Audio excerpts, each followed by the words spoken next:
Plex.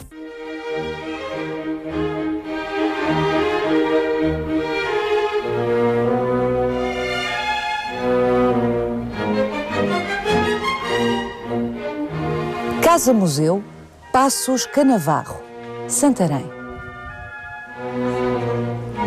Foi para abraçar o dono desta casa que Almeida Garrett se deslocou de Lisboa a Santarém numa expedição que originou o celebérrimo Viagens na Minha Terra.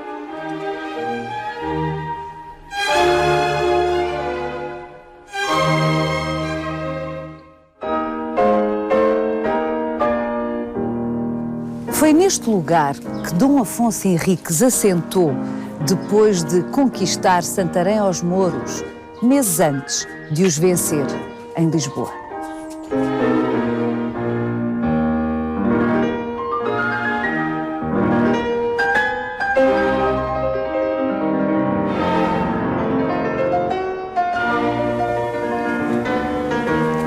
Foi para aqui que Passos Manuel, o progressista Passos Manuel, se retirou quando abandonou o governo da nação. Hoje, o seu trineto, Pedro Canavarro, recebe-nos na Casa Museu que fundou e dirige. Vai querer saber mais? Venha connosco nesta visita guiada.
Pedro Canavarro, que lindo quarto, que é o seu quarto, é o fundador desta casa, museu, que herdou, que continua a alimentar com novas coleções, onde continua a habitar, nasceu neste quarto e continua a dormir nele.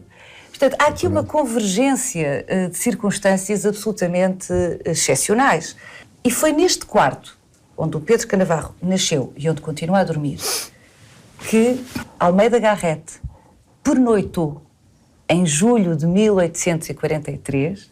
É um contexto muito interessante, naturalmente, o deste quarto, porque aqui, segundo a tradição, pernoitou Almeida Garrett várias noites. Quando vem a Santarém, a convite de Passos Manuel, como seu trisavô, meu trisavô, vem como amigo, naturalmente, e vem também como alguém que já tinha trabalhado no governo de Passos Manuel. Portanto, é preciso compreender toda esta situação que me parece que tem a ver para o enquadramento das próprias viagens e da ansiedade com que ele vai partir de Lisboa para chegar a Santarém, de que ele conheceram-se na Universidade de Coimbra em 1836, logo em setembro. Passos Manuel pede a Almeida Garrett que lhe faça uma proposta para a criação de um teatro e mesmo para a construção daquilo que conhece o Teatro Dona Maria II. Portanto, há aqui uma responsabilidade também institucional, digamos assim, entre ambos. Ambos viveram um período muito importante da história de Portugal,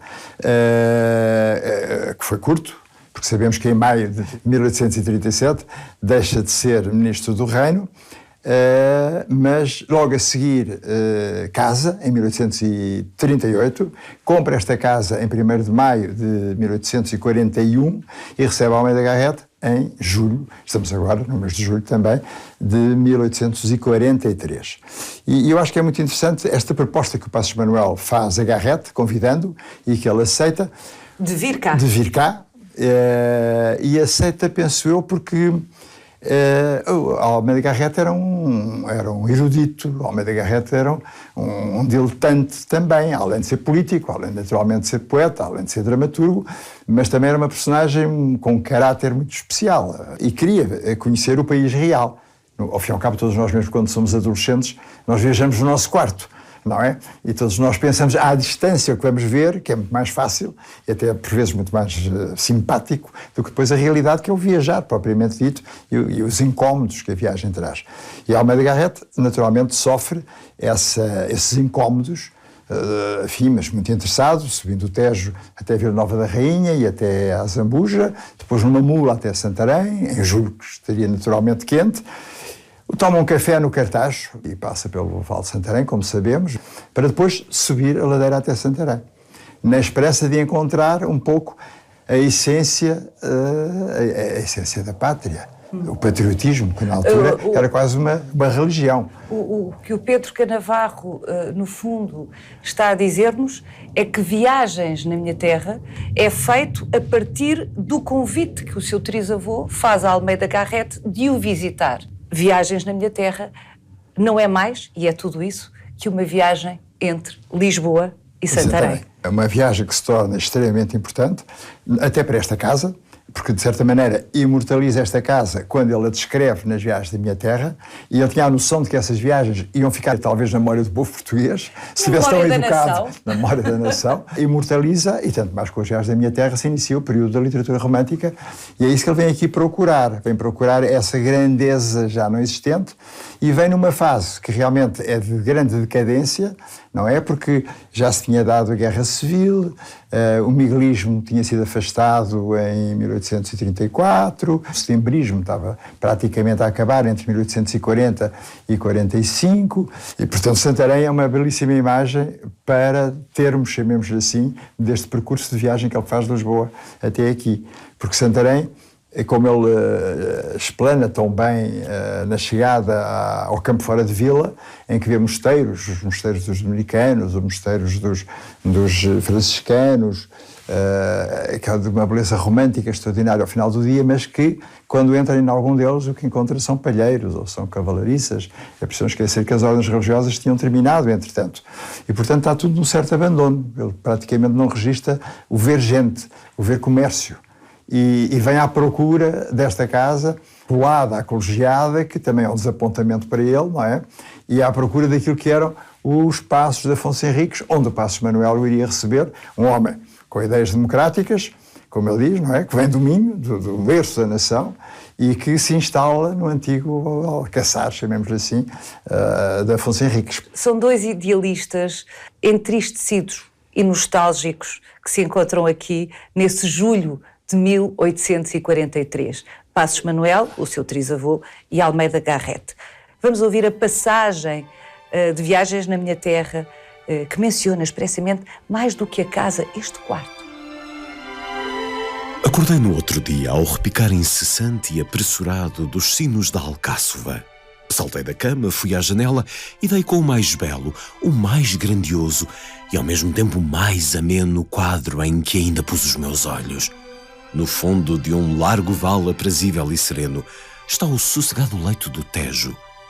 Com os olhos vagando por este quadro imenso e formosíssimo, a imaginação tomava-me asas e fugia pelo vago infinito das regiões ideais.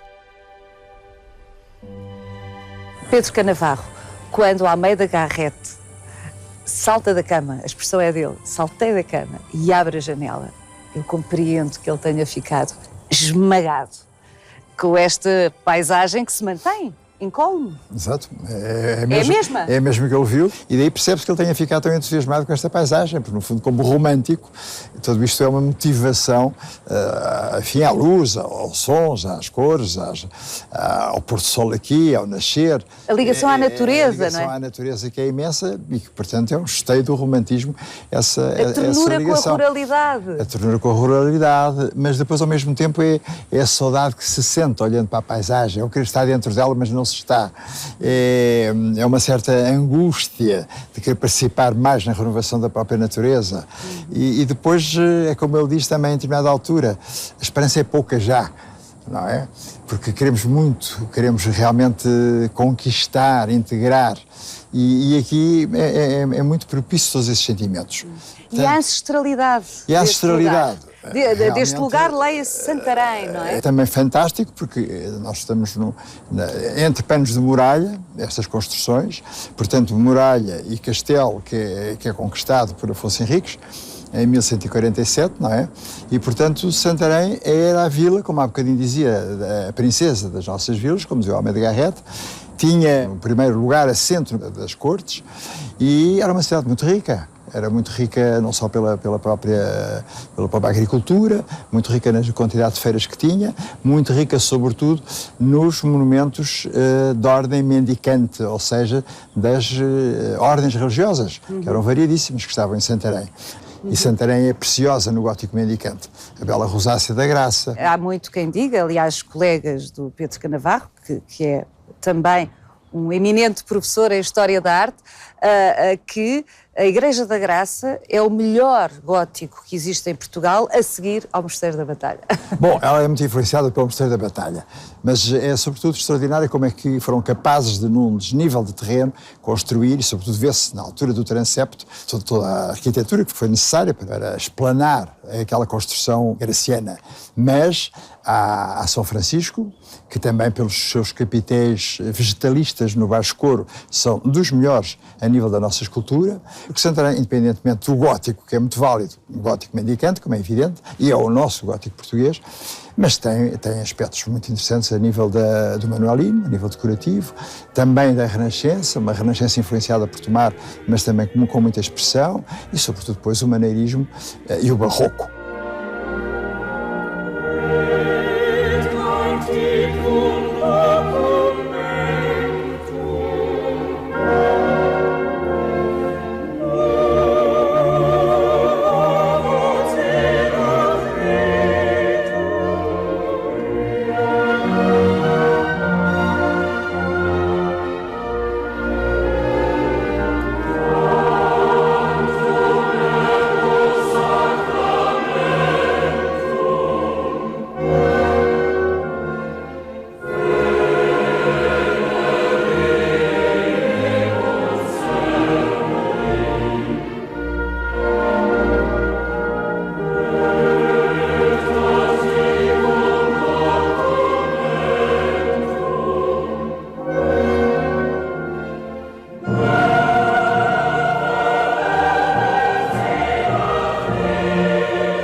Pedro, este jardim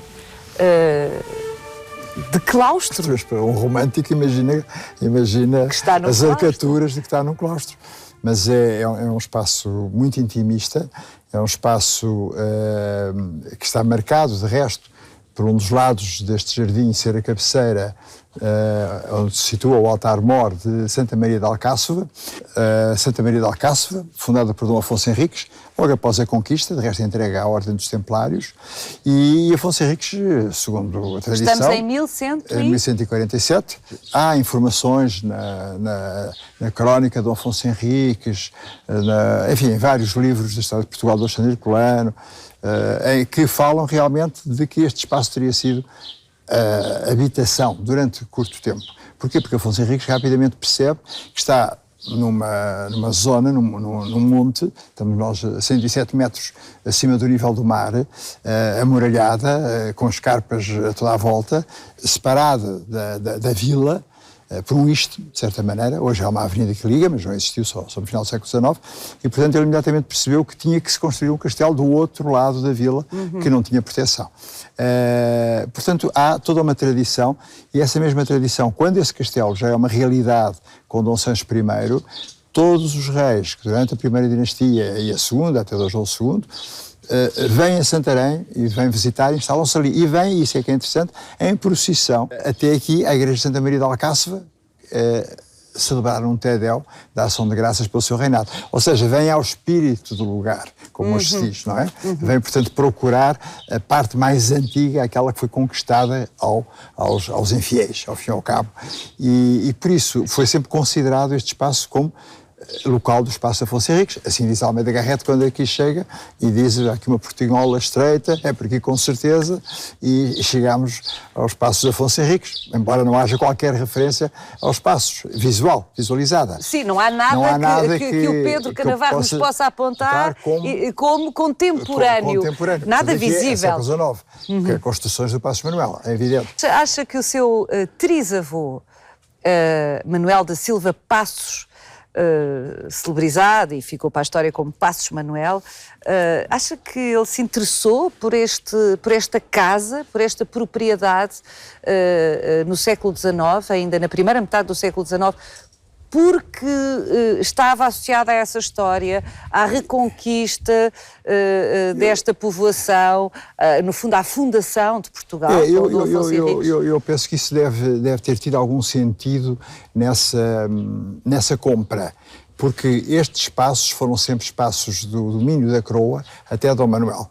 E Dom Manuel I é o primeiro que os vende a particulares. Mas os particulares do século XV, do século XVI, eram todos senhores que ou estavam em São João da Mina, na costa africana, ou estavam em Alcácer de Seguer, ou estavam em Ceuta, com lugares próprios. Portanto, também não se preocuparam em tomar conta, chamemos assim a sério. Isto ficou muito abandonado.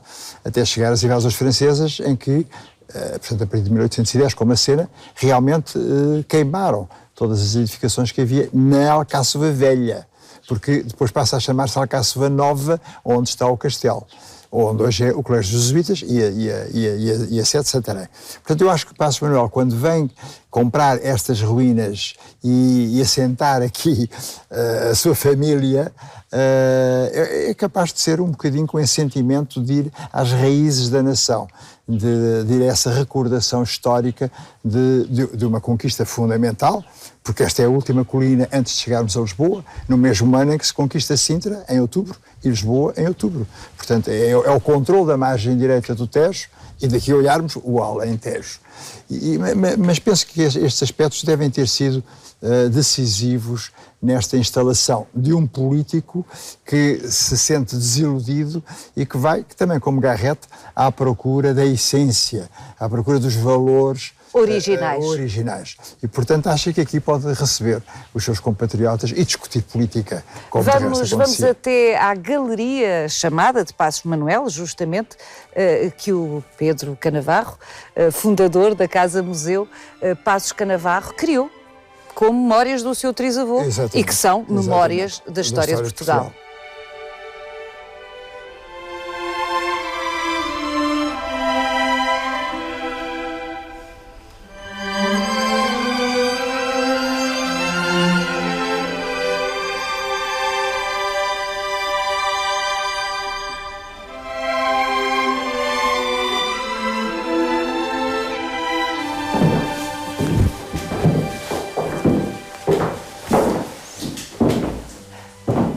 Manuel da Silva Passos. Porquê é que de Manuel da Silva Passos passa a Passos Manuel? Bom, eram dois irmãos, José da Silva Passos e Manuel, que se deram sempre muito bem. De resto, um foi por 2 vezes eleito presidente da Câmara Municipal do Porto. Não o seu trisavô? Não o meu trisavô, o irmão que era mais velho, mas ambos foram deputados, ambos eram advogados, portanto ambos participavam nas cortes, e como o Manuel era um melhor tribuno no sentido de que era um orador com maior facilidade, falava mais, chamemos em público, nas cortes do que propriamente o irmão que era mais de bastidor, que era mais de legislador, não é? E de resto é ele o responsável em grande parte pelo Código Administrativo. O José, muito mais do que o Manel. Mas como o Manel falava a mais, chamamos assim, ou mais vezes e durante um período mais longo, perguntava-se nas cortes quem fala. É os Passos, mas qual? Manel. E bom, aí ficou Passos Manuel. Qual é o traço que retém como mais forte, mais impressivo do seu trisavô? Eu acho que era, sobretudo, entre as muitas coisas que realizou em muito pouco tempo e concretizou, de resto, toda a legislação criada por Passos Manuel e pelo irmão, no fundo é a legislação que vai orientar todo o século XIX em Portugal. É fantástico essa intervenção, mas eu penso que é a preocupação pela educação. Enfim, é uma grande proposta que ele faz para o país, dentro de todo este desejo de renovação, de reformar o país, que é haver alterações a nível do ensino primário, do ensino secundário e até do ensino universitário. E, sobretudo, no ensino secundário, criando, como sabemos, liceus em todas as capitais de distrito. Independentemente de também ter reformado faculdades de medicina, de direito, a criação da Academia de Belas Artes. Portanto, quer dizer, é um homem que em muito pouco tempo cria uma renovação grande nas instituições do país. Sim, porque ele esteve no governo... Há muito pouco tempo. Ele toma posse em setembro e termina em 11 de maio de 1837. Portanto, está 11 meses. Verdadeiramente um minhoto muito proativo. Exatamente. Muito proativo e que simplesmente talvez não tivesse percebido, ou melhor, percebeu, mas convenceu-se que podia transformar o país, mas que havia um desfazamento muito grande entre os seus conceitos liberais, entre o mundo rural, entre o conservadorismo, não só da corte, da diplomacia, que tinha que se habituar a novos rumos. Portanto, quer dizer, há várias forças conservadoras que são forças, exatamente, de bloqueio ao progressismo e às reformas que ele procura trazer a Portugal. De resto, a preocupação pela educação é tão grande que ele tem aqui 2 filhas, não é? Nesta casa, ele teve um rapaz que morreu muito novo e escrevia sempre em francês para as filhas, para que eles aprendessem uma segunda língua. Tinha aqui uma mestra de inglês e uma mestra de francês, a Miss McEnroth e a Mademoiselle Claire, e deu à filha um pequeno livro, um manual político do cidadão. Portanto, é uma jovem adolescente, a preocupação já de intervenção de cidadania é tão grande que é através dessa educação, e que ele mesmo diz, um dia que ele desapareça, não peçam nada ao Estado, o Estado nada me deve. Eu não fiz mais do que ser um cidadão. E vocês foram educadas também para não estar dependentes do Estado. Estão educadas para serem mestras, que é a mais digna profissão para uma mulher. Professoras. Professoras, portanto. E foram? E não chegaram a ser. Uma foi leitora excessiva, que eu penso que releu, e separou-se, é notável, do marido no princípio do século XX. E a outra, as mulheres que leem são perigosas. Só podem ser perigosas. E a outra, que foi a minha bisavó, e que teve naturalmente os descendentes meus antepassados, que recebeu um dia uma carta da mãe dizendo: cuidado com o excesso de leitura. Olha a irmã Beatriz, o que aconteceu.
Pedro, estamos aqui entre as tuas coleções, muitas coleções, grande parte delas adquiridas, outras produto de doações.